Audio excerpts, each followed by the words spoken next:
Al-Qassam വക്താവ് Abu ഉബൈദയെ വധിച്ചെന്ന Israeli മാധ്യമങ്ങളുടെ റിപ്പോർട്ടുകളാണ് ഈ നിമിഷം പുറത്തുവരുന്നത്. വൈനെറ്റ് ന്യൂസാണ് ഫലസ്തീൻ ഇസ്രായേൽ വൃത്തങ്ങളെ ഉദ്ധരിച്ച് വാർത്ത പുറത്തുവിട്ടത്. ഗസ സിറ്റിയിലെ റീമാൽ മേഖലയിൽ ഇസ്രായേൽ ശനിയാഴ്ച നടത്തിയ വ്യോമാക്രമണത്തിൽ കൊല്ലപ്പെട്ടെന്നാണ് റിപ്പോർട്ട് പറയുന്നത്. എന്നാൽ അബു ഉബൈദയുടെ മരണം സംബന്ധിച്ച് യാതൊരു സ്ഥിരീകരണവും ഹമാസിൻ്റെയോ അൽഗസമിൻ്റെയോ ഭാഗത്തു നിന്ന് ഇതുവരെ വന്നിട്ടില്ല. ആക്രമണം നടത്തിയ ഇസ്രായേൽ പ്രതിരോധ സേനയും ഇക്കാര്യത്തിൽ പ്രതികരിച്ചിട്ടില്ല. ഒരു അപ്പാർട്ട്മെന്റിൽ നടന്ന ഇസ്രായേൽ ആക്രമണത്തിൽ എല്ലാ താമസക്കാരും കൊല്ലപ്പെട്ടതായി ഒരു ഫലസ്തീൻ വൃത്തത്തെ ഉദ്ധരിച്ച് സൗദി വാർത്താ മാധ്യമമായ അൽ അറേബ്യയും റിപ്പോർട്ട് ചെയ്യുന്നുണ്ട്. ഇക്കാര്യത്തിലും സ്ഥിരീകരണമുണ്ടായിട്ടില്ല. ഇസ്രായേൽ പ്രതിരോധ സേന അഥവാ IDF അബു ഉബൈദ താമസിച്ചിരുന്ന അപ്പാർട്ട്മെന്റിൽ ആക്രമണം നടത്തിയ അദ്ദേഹത്തെയും അതിനുള്ളിലെ എല്ലാവരെയും കൊന്നതായി ഫലസ്തീൻ വൃത്തങ്ങൾ അൽ അറബിയയോട് പറഞ്ഞു എന്നാണ് റിപ്പോർട്ട് വ്യക്തമാക്കുന്നത്. ഗസ നഗരത്തിലെ ഒരു മുതിർന്ന ഹമാസ് തീവ്രവാദിയെ ലക്ഷ്യമിട്ടാണ് ആക്രമണം നടന്നതെന്ന് IDFും ഷീബിറ്റും പറയുന്നുണ്ടെങ്കിലും അത് അബു ഉബൈദ ആണെന്ന് പറഞ്ഞിട്ടില്ല.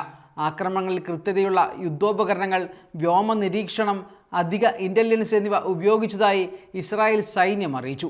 അബു ഉബൈദയാണ് വ്യോമാക്രമണത്തിന്റെ ലക്ഷ്യമെന്ന് ഇസ്രായേലിന്റെ ചാനൽ 13 റിപ്പോർട്ട് ചെയ്തിട്ടുണ്ട്. അബു ഉബൈദ എന്ന നാമത്തിൽ അറിയപ്പെടുന്ന ഹുദൈഫ സമീർ അബ്ദുള്ള അൽ കൗലത്ത് ഫലസ്തീന്റെ പോരാട്ടത്തിലെ ഏറ്റവും പ്രധാനപ്പെട്ട വ്യക്തികളിൽ ഒരാളാണ്.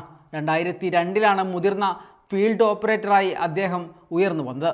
നിരവധി പോരാട്ടങ്ങളുടെ ഭാഗമായിരുന്നു അദ്ദേഹം. 2005 ഇസ്രായേൽ ഗസയിൽ നിന്ന് പിന്മാറിയതിനെ തുടർന്ന് ഫലസ്തീൻ്റെ ഔദ്യോഗിക ശബ്ദമായി മാറി അദ്ദേഹം. ഔദ്യോഗിക വക്താവായി തങ്ങളുടെ നിലപാടുകൾ എന്നും ലോകത്തോട് വിളിച്ചു പറഞ്ഞ വ്യക്തി കൂടിയായിരുന്നു അബു ഉബൈദ. ഇതാദ്യമായല്ല അബു ഉബൈദയെ ഇല്ലാതാക്കാൻ വേണ്ടി IDF ആക്രമണം നടത്തുന്നത്. എന്നാൽ അപ്പോഴെല്ലാം തിരിച്ചു വന്ന് തന്നെ തൊടാൻ ഇസ്രായേൽ സൈന്യത്തിന് സാധിച്ചില്ലെന്ന് പറഞ്ഞ വ്യക്തി കൂടിയാണ് അബു ഉബൈദ എന്ന ഹുദൈഫ സമീർ അബ്ദുള്ള അൽ കൗലത്ത്. ഇത്തവണയും അദ്ദേഹം തിരിച്ചെത്തുമെന്ന പ്രതീക്ഷയിലാണ് ഫലസ്തീനിലെ അനുയായികൾ.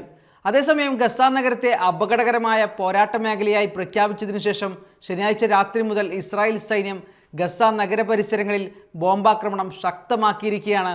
ഈ ആക്രമണവും ഉണ്ടായത് 2023 ഒക്ടോബർ മുതൽ ഗസയിൽ ഏകദേശം 63,400 ഫലസ്തീനികളെയാണ് ഇസ്രായേൽ സേന കൊന്നൊടുക്കിയത്. ഉപരോധത്തെ തുടർന്ന് കടുത്ത ക്ഷാമം നേരിടുന്ന ഗസ മുനമ്പിനെ സൈനിക നടപടികൾ പൂർണ്ണമായും തകർത്ത അവസ്ഥയിലാണുള്ളത്. കഴിഞ്ഞ നവംബറിൽ ഗസയിൽ നടത്തിയ യുദ്ധ കുറ്റകൃത്യങ്ങൾക്കും മനുഷ്യരാശിക്കെതിരായ കുറ്റകൃത്യങ്ങൾക്കും ഇസ്രായേൽ പ്രധാനമന്ത്രി ബെഞ്ചമിൻ നെതന്യാഹുവിനും അദ്ദേഹത്തിൻ്റെ മുൻ പ്രതിരോധ മന്ത്രി യോവ് ഗാലന്റിനുമെതിരെ അന്താരാഷ്ട്ര ക്രിമിനൽ കോടതി അറസ്റ്റ് വാറന്റ് പുറപ്പെടുവിച്ചിരുന്നു. യുദ്ധവുമായി ബന്ധപ്പെട്ട് ഇസ്രായേൽ അന്താരാഷ്ട്ര നീതിന്യായ കോടതിയിൽ വംശഹത്യാ കേസും നേരിടുന്നുണ്ട്. പക്ഷേ മറുവശത്ത് എല്ലാ നിയമങ്ങളെയും ലംഘിച്ച് എല്ലാവരെയും കൊന്നൊടുക്കുകയാണ് Israel. Waytonikah.com, the exclusive Muslim matrimonial site.